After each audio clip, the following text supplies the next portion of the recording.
여러분 한 주간 평안하셨어요? 오늘 빌립보서 어떻게 읽을 것인가 두 번째 강의 함께 은혜 나누도록 하겠습니다. 오늘 빌립보서 두 번째 강의는 지난주에 마무리하지 못했던 빌립보서의 기록 목적 또 빌립보서의 주제 이런 부분들 먼저 잠깐 언급하고요. 그 다음에 빌립보서 1장 함께 나눕니다. 제가 원래 계획대로 하면 지난주에 1장 끝나고 한 장씩 한 주에 이렇게 하려 했는데 지난주에 강의량이 생각보다 좀 많았던 것 같습니다. 그래서 지금 한 주를 더 할지 아니면 조금 줄여서 4주 안에 다 끝낼지 그런 고민 중에 있습니다. 조금 융통성 있게 하도록 할 텐데 우리 성도님들께서 이해해 주시기를 바라고 또 너무 또 수박 겉핥기식으로 그냥 지나가는 것도 그렇지만 그래서 또 조금 고민이 되네요. 어쨌든 우리가 함께 은혜를 나누면서 또 하나님 인도하시는 대로 우리가 마음을 열고 좀 진행하도록 그렇게 하겠습니다.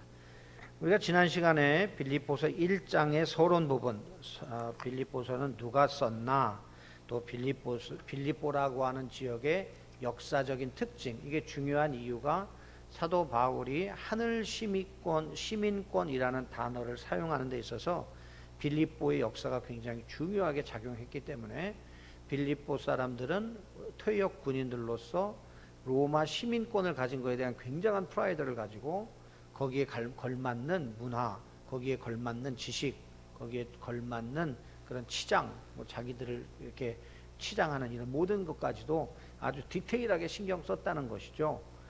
그런 것을 볼 때 사도 바울이 이 빌립보 교회의 성도들 또한 그 범위를 벗어나지 않은 그 문화적 특징을 가진 사람들이기 때문에 사도 바울은 하늘 시민권을 비교하면서 로마 시민권과 비교할 수 없는 하늘 시민권을 가진 자들로서 빌립보 성도들이 어떤 마음을 가지고 살아야 되는가에 대하여 그 영광에 대하여 늘 기억하라는 뜻으로 기록했다 이런 말씀들을 드렸어요. 또 빌립보 교회의 역사, 빌립보 교회가 어떻게 개척되었는지 사실 바울은 아직은 유럽으로 넘어갈 생각이 없었죠. 그래서 계속 아시아에서 맴돌면서 그 하나님께서 또 그 안에서 열매 맺게 했던 그 사역지들 안에서 안주하려고 하는 경향들이 있었습니다. 그런데 하나님께서 성령의 강권적인 역사로 그 아시아 지역의 길을 계속 막으시고 그리고 메소포타미아 아니죠. 유럽 쪽에서 이 환상 중에 사람이 손짓하는 그런 모습을 보면서 하나님의 뜻으로 알고 넘어가게 돼서 첫 번째 도착한 도시 이제 네아폴리에서 약 16km 떨어진 곳에 위치한 빌립보에서 전도해서 이제 그곳에서 세 부류의 사람을 만난다 그랬습니다. 첫째는 루디아, 이 루디아라는 사람 이름이 아니라 안성댁 이런 그런 의미라고 그랬죠. 그래서 이쪽 소아시아에서 돈을 벌기 위해 유럽으로 건너간 한 여인을 만나서 그의 집에서 또 예배를 드리기 시작하게 되고, 그리고 또 귀신 들려서 점치는 종을 구원해서 또 이렇게 열매 맺게 되고, 그리고 그래서 빌립보 감옥에 갇히게 되었는데 감옥에서 찬송하고 기도했더니 옥문이 열려서 간수들과 연결되어서 그 간수와 온 집을 전도하고 세례를 줌으로 이제 그들이 교회가 되어서 빌립보 교회가 세워지는 그런 모습을 우리가 보게 되는 것입니다. 그래서 이제 그 빌립보 교회는 끝까지 사도 바울의 선교의 동역자가 되었고 물질적으로도 계속해서 공급해주는 그런 동역자로 함께 하나님의 사역을 진행했다 하는 것에 대해서 우리가 말씀을 나누었고요. 그 다음에 사도 바울은 이 서신을 로마 감옥에서 기록하므로 감옥 밖에 있는 사람들에게 감옥 안에 있는 사람들이 기뻐하라 하는 말을 할 수 있었던 이유가 뭔가, 그것이 바로 예수 그리스도 안에서 누리는 참 자유와 그리고 또한 성도들과의 풍성한 교제로 인한 기쁨에 대해서 말씀을 하고 있다 이런 말씀들을 드렸습니다.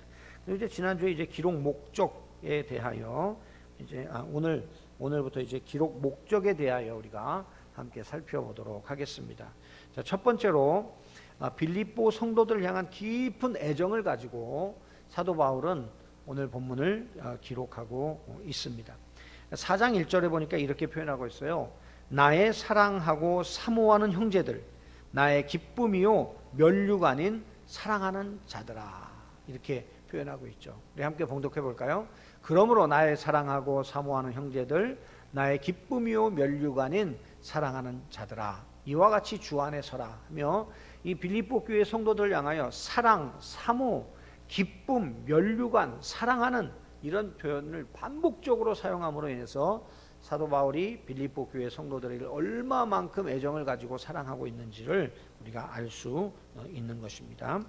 또 두 번째로 이 본문을 기록한 목적은 바울 자신이 처한 상황, 즉 위험과 고난과 동시에 그 위험과 고난 중에서도 기쁨의 생활을 하고 있음을 알려주고 싶었다 하는 것입니다. 그래서 고난 중에도 기뻐할 수 있는 것, 이게 두 가지라고 지난주에 말씀드렸는데, 하나는 예수 그리스도 안에서 누리는 기쁨, 구원받은 기쁨, 그리고 또 하나는 이 고난 당함에 함께 동참하는 빌립보 교회 성도들이 있어서 내가 고난 중에도 낙심하지 아니하고 위로함을 받고 힘을 얻고 그리고 기쁨을 얻게 되었다. 이 교회라고 하는 것은 성도 간의 이런 진심 어린 사랑과 진심 어린 기도가 함께 어우러질 때 어떤 고난도 어떤 어려움도 함께 이겨나갈 수 있는 그런 상황이 된다 하는 것에 대하여 말씀드리죠. 그래서 빌립보서 1장 25절에 보니까 이렇게 기록되어 있어요. 내가 살 것과 너희 믿음의 진보와 기쁨을 위하여, 함께 봉독해 볼까요? 내가 살 것과 너희 믿음의 진보와 기쁨을 위하여 너희 무리와 함께 거할 이것을 확실히 아노니 라고 말씀하고 있습니다. 자, 그 다음에 세 번째로 유대주의자들의 가르침에 넘어가지 말고 자신이 가르친 복음을 떠나지 말고 신앙생활 하라고 권면하기 위해서 오늘 빌립보서를 기록하고 있습니다. 그래서 세 번째는 뭐냐? 자신이 가르친 복음에서 떠나지 말고 신앙생활을 해라. 그래서 복음에 합당한 생활을 해라. 또 믿음 안에 서라. 뭐 이런 말씀들을 이렇게 본문에 기록하면서 사도 바울은 이 빌립보 교회 성도들을 믿음을 굳게 하는 일에 오늘 이 서신서를 기록하고 있다라고 할 수 있습니다. 그 다음에 네 번째로는요, 다가올 핍박과 고난을 염두에 두고 그들이 그리스도를 믿는 믿음에 굳게 설 수 있도록 용기를 주고자 기록했습니다. 빌립보서 1장 29절 함께 봉독해 보십시다. 빌립보서 1장 29절, 그리스도를 위하여 너희에게 은혜를 주신 것은 다만 그를 믿을 뿐 아니라 또한 그를 위하여 고난도 받게 하려 하심이라. 자, 우리가 예수 그리스도 때문에 은혜를 받았어요. 근데 이 은혜를 주신 것은 그냥 은혜를 받고 복 받기 위함이 아니라 은혜와 함께 고난도 받아요. 우리가 이 땅에 살면서 그리스도를 위하여 고난도 받게 됩니다. 그런데 은혜를 받은 사람들은 이 고난을 함께 이겨낼 수 있어요. 네. 그런데 은혜를 받지 못한 사람들은, 자기 의로 믿는 사람들은 고난이 오면 신앙을 다 포기하고 세상으로 돌아가거나 인간적인 모습들을 보일 수밖에 없는 것이지요. 그래서 그리스도를 믿음 위에 굳게 설 수 있도록 용기를 주기 위해서다. 그리고 또한 다섯 번째로는 이제 바울의 신실한 동역자였던 에바브로디도가 이제 바울을 신들기 위해서 로마에 왔는데 거의 죽을 병에 가까운 병에 들려 있었어요. 그런데 이것에 대하여 빌립보 교회 성도들이 참 많이 걱정하고 근심하게 되죠. 그래서 바울은 그를 이제 빌립보 교회에 보내면서 이게 이 에바브로디도가 정말 하나님의 은혜로 완치가 되어서, 그래서 이제 그를 빌립보로 보내니 너희들이 기쁨으로 이를 영접하라 하고 권면하는 내용으로 자기의 동역자 에바브로디도를 기쁨으로 영접할 수 있도록 권면하기 위해서 오늘 본문을 기록하고 있습니다. 또한 여섯 번째로는 빌립보 교회 화합과 일치를 권면하는데, 이 빌립보 교회 안에 약간의 다툼이 있어요. 그건 뭐냐면 어떤 면에서 빌립보 교회 안에서는 유력자들이 있었겠죠. 루디아로부터 시작해서. 그런데 오늘 두 여인이 교회 안에서 아주 영향력을 발휘하는 그런 위치에 있었던 것 같아요. 유오디아라고 하는 여인과 순두계라고 하는 여인. 근데 이 두 여인이 마음을 합해서 교회를 위해 힘써야 되는데 어때요? 서로 화합하지 않고 불화가 일어나 그래서 다툼이 있어요. 이게 빌립보 교회 안에서 큰 문제가 돼서 왜? 두 사람을 따르는 사람들이 또 서로 줄을 서서 라인이 되겠죠. 그럼 세력이 돼서 교회가 분파가 일어나는 어려움을 겪어야 돼요. 사도 바울은 이런 불협화음을 일소시키고 그리고 화합해서 복음으로 하나 되게 하기 위해서 본문을 기록하고 있고요. 또 유대주의자들, 다시 말하면 율법주의자들의 가르침을 경계할 것을 권면하는 그런 내용을 본문에 기록하고 있어요. 3장 보통 1절에 3절 정도의 내용을 가지고 우리가 알 수 있죠. 7번째는 오늘 본문을 기록한 목적, 어떤 상황에 관계없이 기뻐하라고 권면합니다. 그리스도 예수를 믿는 모든 자들은 예수 그리스도 안에서 참 자유와 참 기쁨과 참 복을 누리게 되는 것이죠. 이것은 이 땅의 복이 아니라 영원한 복이기 때문에 환경을 뛰어넘고 상황을 뛰어넘는 그런 은혜인 줄로 믿습니다. 그래서 어떤 상황에 관계없이 기뻐하라고 성도들 말하면서 본인은 감옥에 있으면서도 기뻐한다는 것을 보여주고 있는 것이죠. 8번째로는 빌립보 교인들이 곤궁한 가운데서도 자신의 필요를 공급해 준 것에 대하여 감사를 표시하기 위해 기록하고 있습니다. 사실 빌립보 교회도 살림이 넉넉한 것 같지는 않았습니다. 나중에 보면 정말 그들이 빈궁한 가운데에서 이 사도 바울을 섬겼다라는 것을 사도 바울이 기록해내고 있는 것을 보면서 교회가 어렵지만 선교사를 후원하고 주의 복음을 전하는 일에 힘쓰는 것, 이것이 참으로 칭찬받을 일이라. 그리고 그것에 대하여 선교사인 바울은 마음 중심에서부터 감사를 표시하고 그들의 헌신을 표하고 있는 것이죠. 사실 한국 교회도 지금 수많은 선교사들을 파송하지만 선교 현장에서 우리 선교사님들이 사도 바울의 마음을 갖는다면 좀 더 복음의 진보가 더 왕성하게 일어날 수 있지 않겠나 생각해 보는 면이 있습니다.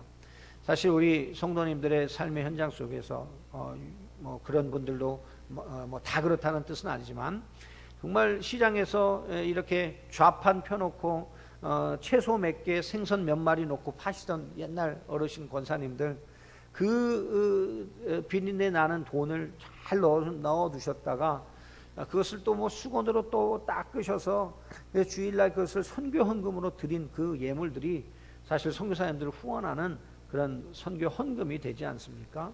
우리 성도님들도 뭐 그렇게까지는 하지 않더라도 정말 삶의 현장에서 힘들게 어렵게 그 일에서 얻어진 수입으로 하나님 앞에 정말 자원하여 기쁨으로 떼어 드리는 이것이 선교 헌금으로 드려지는 것 아니겠어요? 이것에 대하여 우리 선교사님들은 정말 그 선교 헌금을 드린 그분들의 마음을 이해하고 정말 선교에 더욱 매진하고 힘쓰는 그런 사도 바울의 마음을 함께 가져야 되지 않겠나 생각해 보는 것입니다. 자, 이제 오늘 5번째로 빌립보서의 주제입니다. 첫째, 성도의 교제에 대해서 말씀하고 있어요. 사도 바울과 빌립보 교회 성도 간에 맺어진 사랑이 넘치는 교제는 그리스도 안에서 한 지체가 되었다는 믿음을 통해서만 가능합니다. 그래서 여러분, 우리가 신앙생활하면서 누릴 수 있는 큰 기쁨 중에 첫 번째는 하나님과의 교제죠. 주 안에서 주님과 누리는 교제. 이것만큼 더 기쁜 게 없어요. 창조주 하나님께서 우리에게 주신 참 안식을 누리고 참 자유를 누리는 그런 교제입니다. 두 번째로 우리 신앙생활에서 큰 기쁨은 무슨 복을 많이 받고 물질을 얻고 뭐 이것이 아니라 한 믿음을 가진 성도들이 함께 누리는 교제인 거예요. 우리가 이런 말씀 가끔 해요. 가까운 이웃 사촌이 먼 친척보다 멀리 사는 형제들보다 낫다. 뭐 이런 얘기 많이 하는데요. 사실은 우리가 함께 한 믿음을 가지고 한 영적인 관심사를 가지고 한 교회에서 신앙생활을 하는 우리들이 사실은 정말 하나님 안에서 예수 그리스도 안에서 풍성한 교제를 나눌 수 있는 최고의 조건을 가진 자들이죠. 그래서 교회 안에서 누리는 성도 간의 그 교제, 그것이 참으로 우리 신앙생활에 있어서 큰 힘이 되고요, 위로가 되고요, 그리고 그것이 우리에게 큰 기쁨이 된다라는 것을 빌립보서는 우리에게 가르쳐주고 있는 것입니다. 혹시라도 우리가 교제에 소극적이신 분들, 그냥 나는 교회 와서 예배만 드리고 간다 하시는 분들은 정말 신앙의 한 굵은 기둥을 하나 놓친다는 것을 잊지 마시고 앞으로 좀 더 적극적으로 이 성도 안에서 누리는 참 기쁨, 그 예수 그리스도를 믿는 한 믿음 안에서 누리는 신앙의 기쁨, 이것을 통해서 우리 하나님이 우리 안에서 주시는 그 기쁨을 누릴 수 있다는 것을 잊지 마시고 좀 더 적극적으로 신앙생활 하는 기회가 되었으면 참 좋겠습니다.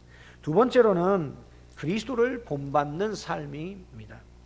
영광의 주요 하나님과 하나이신 그리스도께서 성육신하신 사실은 최대의 겸손, 이게 성육신, 낮아짐의 가장 극치죠.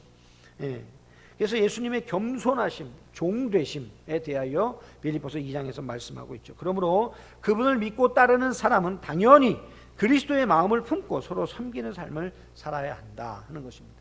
그래서 예수님께서 낮아지심으로 하나님께서 그를 높이시고 모든 이름이 그 이름 앞에 무릎 꿇게 하신 것처럼 우리도 예수님처럼 낮아지고 섬기는 삶을 살면 하나님께서 우리를 높이시고 마침내 영광스럽게 우리에게 생명의 면류관을 주실 줄로 믿습니다.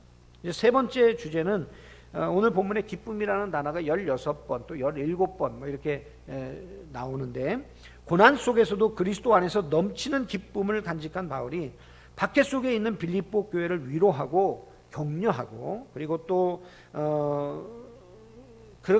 격려하고 위로하기 위해서 쓴 기쁨의 서신이다라는 것입니다. 그래서 사도 바울은 두 가지의 기쁨을 이야기하는데 빌립보서의 기쁨은 복음을 가진 것과 자신의 고난으로 말미암아 복음이 전파되는 것으로 인한 기쁨입니다. 그러니까 빌립보서의 기쁨, 사도 바울의 기쁨은 내가 복음을 가졌다는 것, 내 안에 예수 그리스도를 모시고 있다는 것이고 그리고 내가 이것 때문에 감옥에 갇혔어도 이것이 전파되는 것 때문에 기쁘다. 이게 첫 번째 기쁨이에요.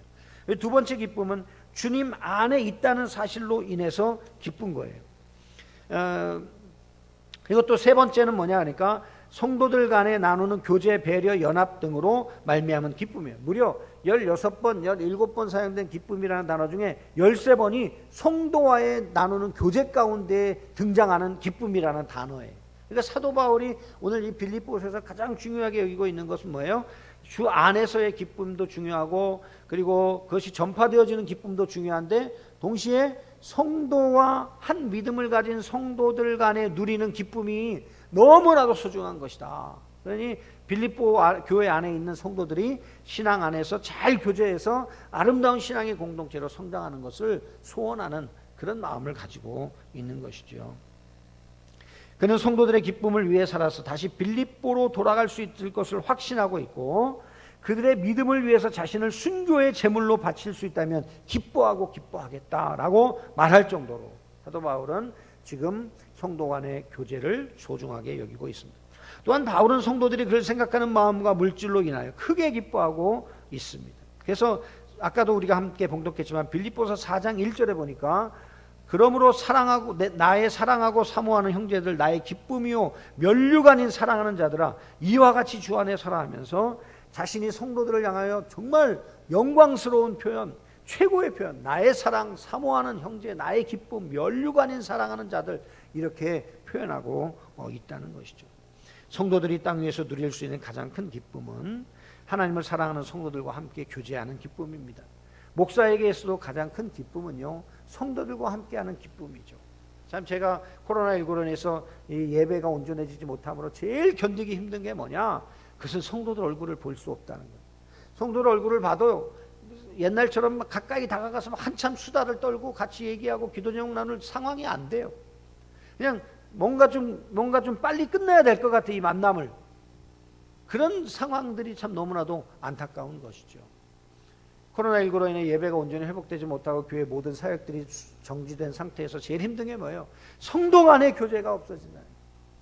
우리 사랑하는 우리 성도님들 오늘 이 말씀을 들으면서 우리가 좀 더 이 온라인상으로라도 또 핸드폰이라든가 카톡이라든가 뭐 여러 상황들을 가지고 여러 메신저들을 가지고 우리가 좀 서로 이럴 때 좀 따뜻한 말, 좋은 칭찬과 격려의 말들, 신앙을 바로 서게 할 수 있는 그런 말씀들을 좀 많이 나누고 풍성하게 나눌 수 있는 그런 우리 성도님들이 되셔서 이 어려운 때이지만 성도의 교제를 통해서 나누어지는 그 누리는 기쁨을 통해 이 고난의 시간들을 잘 이겨낼 수 있는 우리 성도님들이 되시기를 주님의 이름으로 축원합니다. 자, 그럼 이제 빌립보서 1장을 한번 보십시다. 빌립보서 1장에 제일 먼저 빌립보 성도들에게 편지하는 바울과 디모데입니다. 1절, 2절 빌립보서를 한번 같이 봉독해 올리십시다.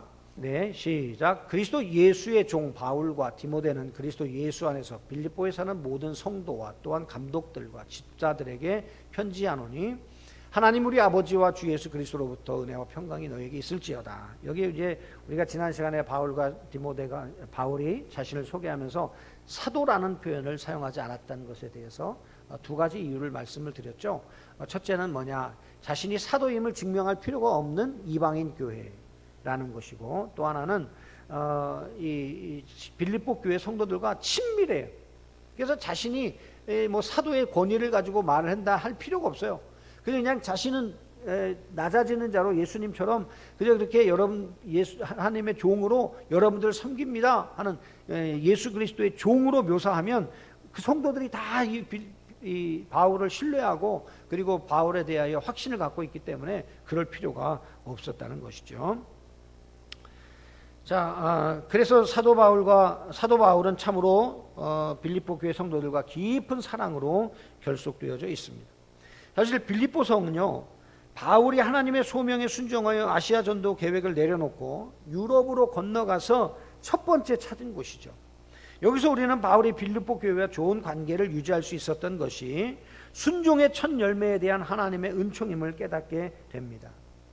여러분, 첫사랑이라는 것이 상당히 소중하죠. 뭐 인간적인 첫사랑, 뭐 유치원 때 했던 첫사랑이 어떻고 초등학교 때 그런 얘기를 하자는 것이 아니라, 여러분 제 개인적으로도 처음 신학교를 가서 처음 첫 사역지, 아니 참 마음이 달라요.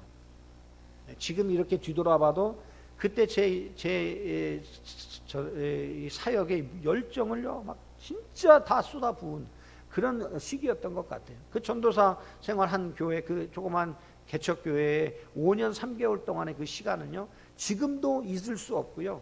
그때 가르쳤던 아이들을 이렇게 생각해 보면 그 믿음이 변화되는 것 앞에서 하나님 앞에 얼마나 기뻐하고 감사했던지 참 그런 마음이 있어요. 근데 사도 바울에게 있어서 이제 유럽으로 건너가서 만난 첫 번째 교회, 정말 얼마나 애정이 남달랐을까요?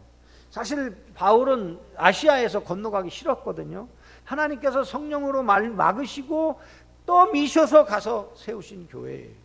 그러니 그 사도 바울의 마음속에는 이제 세워진 그 교회를 보면서 어떻겠습니까?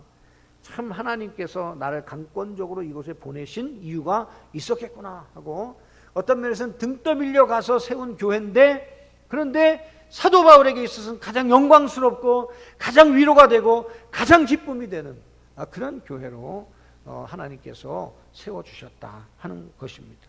또한 사도 바울은 이 빌립보 교회를 향해서 무익한 종의 의식을 가지고 끝까지 겸손히 사역을 감당하는 원동력이 되었습니다. 바울은 먼저 하나님과 주 예수 그리스도께서 내려주신 은혜와 평강을 빌고 있습니다. 그렇습니다. 주의 종들이 교회 성도들을 향해서 기도할 때 뭘 기도하겠어요? 하나님, 우리 집사님 사업 크게 해주세요. 이것도 중요하고 여러 가지 세상적인 축복도 중요하지만 주 예수 그리스도 안에서 그리스도를 통해서 주시는 은혜와 평강이 가정마다 임해야만 우리가 믿음의 삶을 살 수 있게 된 줄로 믿습니다. 은혜가 뭡니까? 받을 자격이 없는 자에게 하나님 거저 주시는 은혜, 이게 은혜지 않습니까? 그러니까 우리가 예수 그리스도를 구주로 믿어 하나님 자녀된 것, 은혜입니다. 이 은혜가 풍성해야 돼. 우리 안에 은혜가 풍성할수록 우리는 더 신앙이 좋아지고, 은혜가 풍성할수록 하나님을 잘 섬기게 되고, 은혜가 풍성할수록 우리에게 있는 고난도 잘 감당할 수 있게 되는 것이기 때문입니다. 코로나19로 어려운 이때 우리에게 필요한 것이 뭡니까? 물질입니까? 아니면 뭐 세상적인 무엇입니까? 여러분, 그런 것이 아니고, 여러분 정말 우리가 이 시대에 필요한 것이 뭐예요? 하나님의 은혜예요. 하나님의 은혜가 우리에게 임하면요, 코로나19 아무리 그래도 견딜 수 있어요. 하나님의 은혜가 우리에게 충만히 임하면요, 코로나19가 뭐 어쩌다 해도 우리는 이 일을 믿음으로 이겨낼 수 있습니다. 또 사도 바울이 기도한 게 뭐예요? 평강이 평강. 그런 평강은 뭐예요? 하나님의 은혜를 받은 자들이 누리는 축복, 이게 평강이죠. 그 결과로서 하나님의 관계 안에서 화목해 되고 사람들 사이에서 화목이 이루어져서 누리는 그 기쁨, 이게 평강인 것이죠. 그러니까 은혜와 평강은 우리 성도들이 하나님 앞에 늘 누려야 될 하나님의 축복인 줄로 믿습니다. 사랑하는 우리 역곡동 교회 모든 성도 여러분, 정말 예수 그리스도 안에서 내려주시는 이 하나님의 은혜와 평강으로 충만하시는 우리 성도님들 되셔서 이 코로나19의 어려운 상황들, 이 고난의 시간들 잘 이겨내시고 기쁨으로 이겨내시고 승리하시기를 주님의 이름으로 축원합니다. 자, 두 번째, 우리는 성도들을 위해 감사와 기쁨으로 간구하는 이유에 대해서 살펴봅니다. 우리 3절에서 6절 말씀 한번 볼까요? 내가 너희를 생각할 때마다 나의 하나님께 감사하며 간구할 때마다 너희 무리를 위하여 기쁨으로 항상 간구함은 너희가 첫날부터 이제까지 복음을 위한 일에 참여하고 있기 때문이라. 너희 안에서 착한 일을 시작하신 이가 그리스도 예수의 날까지 이루실 줄을 우리는 확신하노라. 이렇게 기록하고 있죠. 바울은 빌립보 성도들을 생각할 때 언제나 하나님께 감사드려요. 그리고 그들을 위해 기도할 때마다 기쁨을 느끼게 돼요. 이유가 뭐냐? 처음부터 바울의 선교 사역을 위해 동참하며 동역했기 때문입니다. 함께 하나님의 사역에 동참하면서 가지게 되는 교제란 얼마나 순수하며 행복한 것인지 모릅니다. 또한 바울은 이 같은 아름다운 관계가 계속될 것을 확신하고 있었습니다. 그래서 우리가 6절에 보면 그리스도 예수의 날까지 그리스도께서 이루신다, 하나님께서 이루신다, 이런 표현이 있죠. 우리 6절 한 번만 다시 띄워봐 주세요. 시작. 너희 안에서 착한 일을 시작하신 이가 그리스도 예수의 날까지 이루실 줄을 우리는 확신하노라. 이렇게 표현합니다. 이 본문에 대해서 우리가 약 두 가지로 크게 해석을 하는데, 그리스도 예수의 날까지 하나님께서 우리의 구원을 지키실 것이다, 이렇게 해석하는 해석이 하나 있고요. 또 하나는 지금 사도 바울과 빌립보 교회 성도들이 만났단 말이에요. 예수 그리스도 안에서 만났어요. 그래서 그 만나게 하심으로 선교 사역에 함께 동참하고 동역하는 이 아름다운 일들이 예수님 다시 오시는 그날까지 아름답게 이 그리스도를 통해서 이루어지, 이 선교의 하나님의 선한 일이 그리스도 예수의 날까지 이루어질 것을 나는 확신한다, 이렇게 표현한다고 볼 수 있어요. 저는 뭐 어떤 표현이 맞다 틀리다를 보다 이 두 가지를 다 받아도 말씀에 어긋나지 않을 것 같습니다. 우리가 예수 그리스도를 믿음으로 우리의 구원이요, 주님 다시 오시는 날까지 우리에게 완성되게 하실 줄로 믿습니다. 우리의 구원은 절대로 무효화되지 않고 틀어지지 않습니다. 두 번째로는 저와 여러분이 이렇게 만나서 함께 복음 운동하고, 그리고 하나님 나라를 위해서 함께 헌신하고 하나님 나라를 위해서 함께 나아가는 이 모든 이 측면들이요, 참 이 하나님께서 시작하신 줄로 믿습니다. 그리스도께서 시작하신 줄로 믿습니다. 그렇다면 이 모든 사역을 주님이 기뻐하실진데, 우리가 주님 다시 오시는 그날까지 역곡동 교회를 통한 이 하나님의 나라 확장 운동은 계속될 것이고, 그리고 그 모든 일들을 이루시는 것은 하나님께서 이루실 것이기 때문에 우리는 그날까지 우리 하나님께서 이 모든 일을 이루어 가실 줄로 믿는다고 고백할 수 있는 것입니다. 그렇습니다. 하나님께서 만나게 하셔야만 우리는 만날 수 있지요. 저와 여러분이 하나님께서 만나게 하신 줄로 믿습니다. 하나님께서 왜 만나게 하셨을까요? 서로 인상 쓰고 서로 끌어내리고 서로 다툼하라고 만나게 하신 것이 아니라, 저와 여러분을 만나게 하셔서 이 복음의 진보를 위해, 하나님 나라를 위해 힘쓰는 그런 일을 하라고 하나님께서 저와 여러분을 만나게 해주신 줄로 믿습니다. 우리가 그 일에 마음이 하나 되어서 사도 바울과 빌립보 교회의 성도들과 같이 그렇게 아름다운 동역의 역사, 그렇게 아름다운 하나님의 역사가 주님 다시 오시는 날까지 지속될 수 있기를 간절히 소원합니다. 이것이 우리의 기도의 제목이 되어야 하는 것이죠.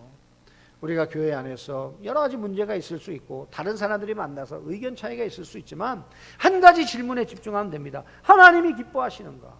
주님이 기뻐하시는 일인가? 이거 하나만 집중하시면 저는 우리 모든 성도들이 이 바울과 빌립보 교회와 같은 관계로 저와 여러분의 관계가 아름답게 하나님 앞에 세워지고 하나님 앞에 쓰임받는 교회로 성장하게 하실 줄로 믿습니다. 그렇게 함께 애쓰시고 힘쓰시기를 주님의 이름으로 축원합니다. 자, 그다음에 세 번째, 함께 은혜에 참여한 자에 대한 빌립보 성도들을 생각하는 바울의 마음입니다. 우리 7절 한번 다 같이 볼까요? 내가 너희 무리를 위하여 이와 같이 생각하는 것이 마땅하니 이는 너희가 내 마음에 있음이며 나의 매임과 복음을 변명함과 확정함에 너희가 다 나와 함께 은혜에 참여한 자가 됨이라고 말씀합니다. 바울은 빌립보 성도들이 그의 고난에 동참한 것, 바울의 매임, 복음을 변명함, 확정함에 다 나와 함께 은혜에 참여한 자라고 표현한 이 내용들을 역시 은혜의 선물임을 일깨워 주고 있습니다. 사실 여러분, 우리가 복음의 사역에 동참한다는 것, 주님의 선한 일에 동참한다는 것, 이것처럼 영광스러운 일이 없는 줄로 믿습니다. 여러분, 우리가 헌신해서 우리가 하나님 나라를 위해 일했다? 아닙니다. 하나님이 우리를 택해 잡으시고 우리에게 맡겨주신 것입니다. 하나님이 맡겨주신 일은 얼마나 영광스러운 일인지요. 사실 이 목회의 길을 가는 우리 여러분 집안에도 혹시 목회자들이 있다면 참 귀하게 여겨주시기를 바라는데, 이 목회의 길을 가는 것은요 참 인기 없습니다. 요새 제가 전도사 때만 해도요, 이화여자대학교 다니는 분들에게 앙케이트를 조사했는데요, 신랑 후보감 2위가 목회자였어요. 그때는 그래도 시세가 좀 괜찮았단 말이죠. 근데 지금은 이발사 밑에가 목사예요. 그러니까 이 목회자라고 하는 길이 지금은요 참 이 세상에서 또 뭐 교인들 안에서도 참 배우자감으로 별 볼 일이 없어요. 어떤 면에서는 고난의 길이기 때문에 그러지 않나 싶습니다. 그런데 여러분, 그것이 세상적인 눈으로 볼 때 그런 거예요. 하나님께서 보실 때 이 부름은 영광의 부름인 거죠. 이 목회자로 부르신 것은요 정말 아무나 갈 수 없는 길이에요. 신학교를 우리가 80명 입학했는데 지금 목회 현장에 있는 사람은 반 정도밖에 안 되는, 어디 가서 뭘 하는지를 잘 알지 못해요. 그래서 목회자로 평생을 쓰임받고 간다는 것, 고난의 길일 수 있지만, 힘든 길일 수 있지만, 그러나 이것은 영광의 길이요, 하나님 보실 때 정말 존귀한 길이라는 것을 우리는 기억해야 합니다. 이 목회자들과 함께 동역하는 성도들 또한 이 성도들로서 이 하나님의 나라에 동역하는 이 일이야말로 얼마나 존귀한 일인지요, 가문의 영광이고 하나님의 기쁨이 되는 일이다 하는 것입니다. 그리고 사랑하는 성도 여러분, 이 마음을 가져야 돼요. 세상 사람들이 볼 때는 성도들이 별 볼 일 없어요. 아유, 저것들 뭐 하는데 이렇게 맨날 모여서 뭐 노래 부르고 손뼉 치고 하나, 이렇게 생각할 수 있어요. 그러나 여러분 보십시오. 하나님 입장에서 우리를 보면 정말 이 세상 무엇과도 바꿀 수 없는 존귀한 존재들, 하나님께서 우리에게 영광스러운 하나님 나라의 일을 맡겨주셨기 때문에 우리는 이것에 대하여 정말 사명을 가지고 소명감을 가지고 기쁨으로 감사함으로 이 일을 감당할 수 있어야 된다는 것이죠. 빌립보 교회 성도들은 사도 바울과 함께 동역하는 그 일을 기쁨으로 여겼어요. 사실 쉽지 않았습니다. 빈곤한 가운데서도 그들은 헌금을 해서, 정말 힘에 지나도록 헌금을 해서 사도 바울을 후원했습니다. 그것이 사도 바울에게는 감동이 되었고, 그리고 성도들도 그 마음에 큰 헌신을 통해서 기쁨이 있었습니다. 그래서 하나님 나라가 확장되어지는 것을 보며 이 빌립보 교회 성도들은 함께 기뻐하고 즐거워할 수 있었던 것이죠. 네, 사도 바울은 영원히 가치 있는 복음을 위해 수고할 수 있는 이 기회가 우리에게 주어졌다는 사실이야말로 축복이 아닐 수 없다 하는 것을 선포하고 있는 것입니다. 이런 주님의 일에 봉사하고 주님의 일에 헌신하는 것, 그것이 때로는 뭐 김장 담그는 것도 있고 뭐 교회 청소하는 일일 수도 있고요, 뭐 하찮을 것 없는 것처럼 여겨지는 일이 있다 할지라도 여러분 그것을 하나님이 기뻐하시는 영광스러운 주님의 일이에요. 그 일을 우리가 할 수 있도록 기회가 주어졌다는 것은 하나님께서 우리에게 주신 축복 중에 축복이다 하는 것을 잊지 마시고, 오늘도 우리가 그 모든 일에 기쁨으로 감사함으로 헌신하셔서 하나님께서 주신 큰 복을 받아 누리는 우리 성도님들이 다 되시기를 주님의 이름으로 축원합니다. 또 네 번째로 빌립보 성도들을 향한 바울의 사랑은요, 그리스도의 심장으로 사랑한다 이렇게 표현하죠. 8절 말씀 함께 봅니다. 내가 예수 그리스도의 심장으로 너희 무리를 얼마나 사모하는지 하나님이 내 증인이시니라고 말합니다. 그리스도의 심장으로 너희를 사랑한다. 근데 그 일에 대해서 하나님이 증인이시다 이렇게 말합니다.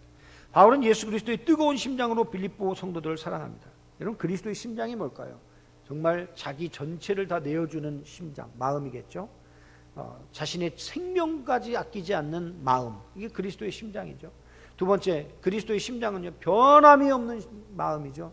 한 번 사랑한 자는 끝까지 사랑하시고 자기를 배반해도 끝까지 사랑하셔서 그 마음을 돌이켜 놓으시고 많은 그 사랑, 이게 그리스도의 심장이죠. 또 그 심장은 식지 않는 심장입니다.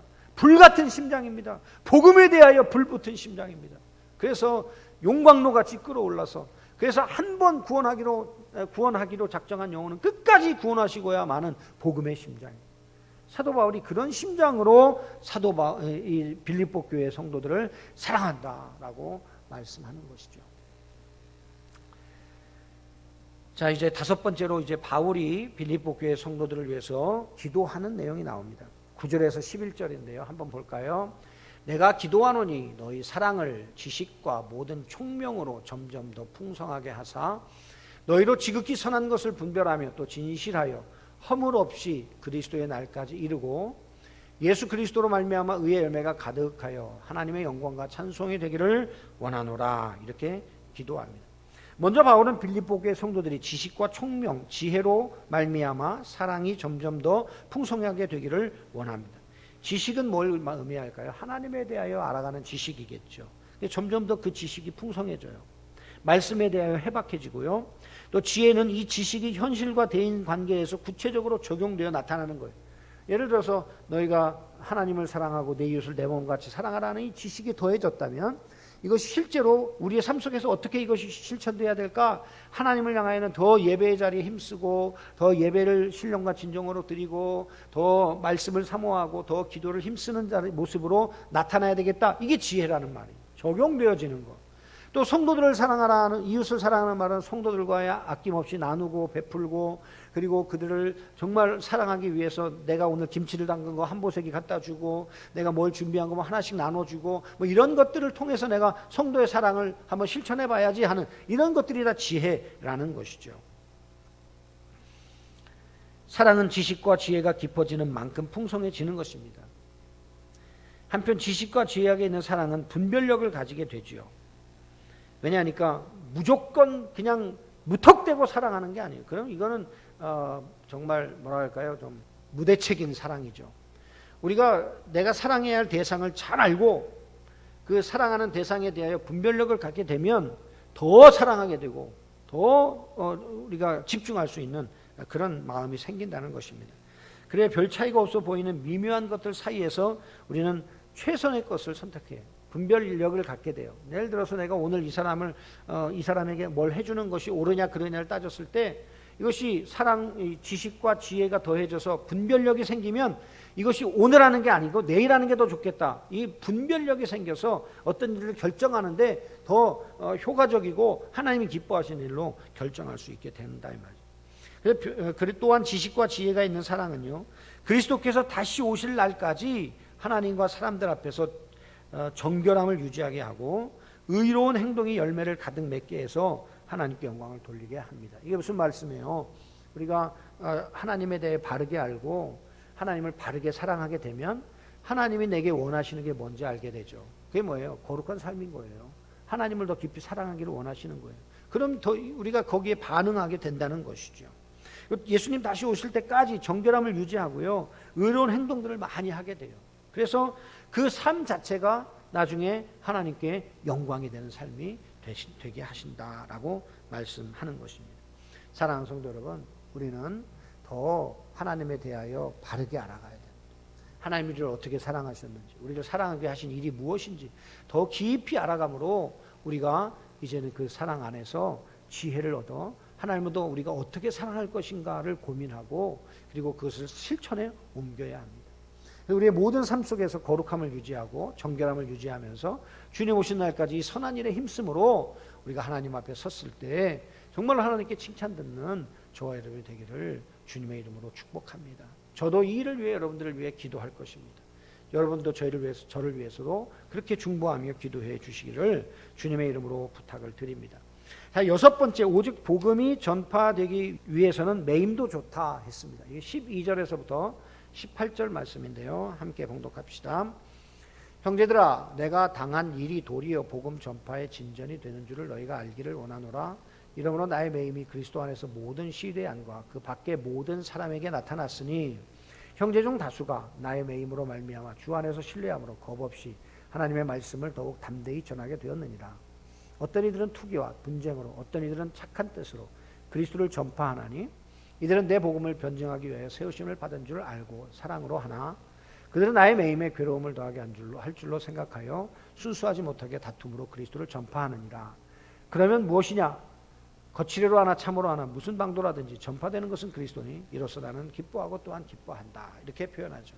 이 18절까지의 말씀은 우리가 사도 바울이 진정으로 자아를 죽인, 내가 이제 그리스도를 위하여 죽고 그리스도를 위해 살게 된 그 인생이 어떤 인생인가를 보여주는 것입니다. 사도 바울이 감옥에 갇혔다는 얘기를 들으니까 어떤 사람들은 사도 바울이 감옥에 갇혔어? 그렇다면 우리가 대신해서라도 이 복음을 전해야지 해서 사도 바울과 같이 그 복음의 열정을 가지고 전하는 자들이 있었어요. 그래서 사도 바울을 경쟁자로 생각했던 교회 안의 리더들은 어때요? 에? 이것이 사도 바울이 감옥에 갇힌 게 절호의 기회 아닙니까? 그러니까 시기하는 마음으로 내가 사도 바울보다 더 능력 있고 사도 바울보다 더 하나님께 쓰임받는 사람이라는 걸 증명하고 말 거야 하면서 이기심과 시기심으로 이 복음을 전하는 자들이 있다는 거예요. 성도들이 볼 때 참 그게 눈에 보이잖아요. 아유 참 안타깝네. 저 사람들 안 됐다. 저 사람들 왜 저러지? 라고 생각할 수 있는 그런 부분도 사도 바울은 자기는 괜찮다는 거예요. 자기는 발표도 좋고 자기는 무시당해도 좋고 자기는 감옥에 있어도 좋다는 거예요. 오직 예수 그리스도만 전파되면 그것으로 나는 기쁘다. 이것이 바로 18절까지의 내용인 것이죠. 그래서 디모데 후서 2장 9절 말씀 한번 좀 올려주시면 좋겠는데 함께 봉독하십시다. 복음으로 말미암아 내가 죄인과 같이 매이는 데까지 고난을 받았으나 하나님의 말씀은 매이지 아니하니라. 이런 의미죠. 그러니까 자기는 매였어. 복음을 전하다가 매였어요. 그런데 자기는 감옥에 있지만 하나님의 복음은 매이지 않아. 그래서 나 말고 다른 사람들을 통해서 왕성하게 복음을 전파하게 하셔요. 그러니 어때요? 사도 바울은 그것으로 또 감사할 수 있다라는 말씀이죠. 사실 이 말씀은 참 우리 사역자들이 가져야 될 말씀입니다. 누가 나보다 설교를 잘해? 이런 얘기 들을 때 참 순간적으로 이 마음속에 좀 섭섭함이 들 때도 있죠. 우리 성도님들이 가끔 그런 얘기들을 하실 때 사실 저는 좀 가끔 그런 생각이 좀 들 때도 있습니다. 항상 든다는 것은 아니고. 근데 어떤 분이 저랑 이렇게 대화하다가 목사님 제가 인터넷에서요 어느 목사님 뭐 설교를 들었는데요. 근데 그 목사님 설교 내가 평소에 듣지 말라는 분인데 들었단 말이에요. 왜? 신사도 운동하는 분이라고 분명히 강단에서 수십 번 얘기했는데 그분 설교를 굳이 들었는데 그렇게 은혜가 되더라는 거예요. 참 안타깝습니다. 여러분 요즘에 인터넷 안에 정말 분별하기 힘든 분들이 많아요. 뭐 느헤미야 뭐 연구소, 김건주 목사 뭐 이런 사람들 여러분들 동성애를 옹호하고요. 동성애가 구약 성경에서도 하나님이 죄라고 한 적이 없다 뭐 이런 논리를 가지고 해서 지금 우리 교단 안에 있는 일산에 있는 은혜교회가 지금 교단 탈퇴를 하고 노예에서는 이 제명을 시키고 뭐 이런 지금 치리가 이루어지고 있는 상황이에요. 거의 이 두 가지입니다. 하나는 여성 안수 문제와 그리고 또한 여성 안수 받은 목회자들을 세운 것과 그리고 또 동성애 옹호에 대한 부분이에요. 여러분 이거는 엄청난 이슈입니다. 그 일련의 과정을 교회 성도들이 이렇게 회의해서 공동회의를 통해서 결정한 것이 여러분 성경의 원리를 벗어나면 안 돼요. 그런데 그들은 성도들이 합의에 이르렀다 그러면서 교단을 탈퇴하기로 했다는 거예요. 여러분 성경의 원리를 위반하면서 성도들이 모아진 의견이 그것이 바른 의견이 아니잖아요. 성도들이 모은 의견이 반드시 성경적이냐 하는 것을 먼저 살펴야 돼요. 물론 그분들은 성경의 원리를 다른 데다 놓고 보니까 문제가 생긴 것이지만 그런데 여러분 제가 이 요즘 인터넷을 보면 건전하지 못한 내용들이 너무 많아요. 근데 우리 성도들이 그냥 누르면 나오니까 무분별하게 그것을 할 때가 많이 있어요. 여러분 혹시 어떤 분의 설교를 들을 때 그 설교를 들을 만한 분인지를 좀 교역자들한테나 저에게 물어보시고 들으셔서 은혜를 받으시면 참 좋겠어요. 그러니까 제일 좋은 것은 뭐냐? 교회, 내가 섬기는 교회 강단에서 선포되어지는 말씀을 통해서 영양분을 섭취해요. 네. 여러분, 우리가 건강하게 살아가는 것은요, 외식해서 먹은 음식이 아니에요. 그렇잖아요. 여러분, 집에서 엄마가 끓여준 된장찌개, 집에서 엄마가 끓여준 이런 것들이 여러분 우리의 몸을 건강하게 해주는 거죠. 그렇지 않습니까? 네. 여러분, 좀 어떨 때는 맛이 없고 좀 투박한 것 같지만 여러분, 내가 섬기는 교회의 강단에 선포되어지는 말씀이 우리를 건강하게 해주는 것이, 안전하게 지켜준다는 것을 여러분 잊지 마시기를 주님의 이름으로 부탁을 드립니다. 자, 이제 벌써 시간이 다 되었는데 또 1장을 또 마무리를 못했습니다만은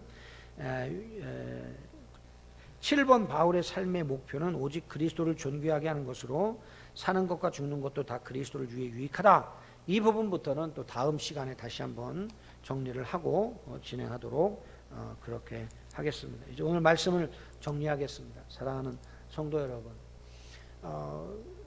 바울과 빌립보 교회 성도의 관계와 같이 저와 여러분의 관계가 그렇게 화목하게 되기를 주님의 이름으로 축복합니다. 저도 여러분을 위해 기도할 때마다 그리스도 안에서 하나님 부으시는 은혜와 평강이 충만하기를 기도할 것이고, 또한 여러분이 지식과 지혜가 더해지고 그것이 사랑에 의하여 분별력이 생겨서 우리의 신앙이 더 주님 다시 오시는 그날까지 이 아름다운 주님의 선한 일을 이루어 갈 수 있도록 기도할 것입니다. 저를 위해서도 기도해 주시고요. 우리가 이 복음을 전하는 일 때문에 고난받는 것까지도 기뻐할 수 있고, 그리고 이 영광스러운 부르심에 대하여 기뻐하며 우리가 고난의 길이라도 함께 기쁨으로 감사함으로 함께 동역하며 가서 하나님께 칭찬 듣고 하나님께 영광이 되는 우리 역곡동 교회 성도님들이 다 되시기를 주님의 이름으로 축원합니다. 기도하겠습니다. 하나님 아버지, 오늘 빌립보서 2번째 강의를 진행하면서 함께 은혜를 나누었습니다. 이 나눈 모든 말씀이 우리 안에 뼈가 되고 살이 되게 하셔서 하나님 성령의 은혜로 하나님 우리가 이 말씀을 깨닫고 평생 순종하며 실천하여서 이 하나님 나라를 위해 부르게 하신 이 영광스러운 부르심에 합당한 삶을 살아가는 주의 백성들이 되게 하여 주옵소서. 하늘 시민권을 가진 자로서 주님 앞에 부끄럽지 아니하도록 하나님 우리가 시민권자답게 살아가는 우리 사랑하는 성도들 되게 하여 주옵시고, 복음에 합당한 생활을 할 수 있도록 주님 역사하여 주옵소서. 예수 그리스도의 이름으로 기도하옵나이다. 아멘. 수고하셨습니다. 여러분, 명절 잘 지내시고 명절 지나고 나서 다시 뵙도록 하겠습니다. 주님의 이름으로 축복하고 사랑합니다.